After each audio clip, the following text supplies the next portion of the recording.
ಸೃಷ್ಟಿಗೆ ಅಧಿಪತಿಯಾದ ಭಗವಂತನೆಂದು ಬೀಗಿಲ್ಲ.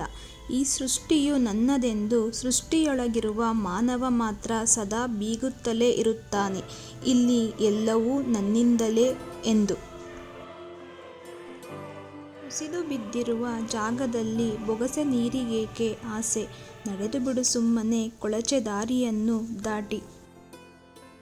ಹಣ ಖರ್ಚು ಮಾಡುವುದನ್ನು ಬರೆದಿಡು. ಖರ್ಚು ಅಗತ್ಯವೇ ಎಂಬುದನ್ನು ಚಿಂತಿಸಿ ನೋಡು. ಮಿತವ್ಯಯ ತಂತಾನೇ ಕೈಗೂಡುತ್ತದೆ. ಬದುಕಲು ಕಲಿಯಿರಿ. ಇದರಿಂದ ಲೆಕ್ಕವಿಲ್ಲದಷ್ಟು ಒಳಿತುಗಳು ಉಂಟಾಗುತ್ತವೆ.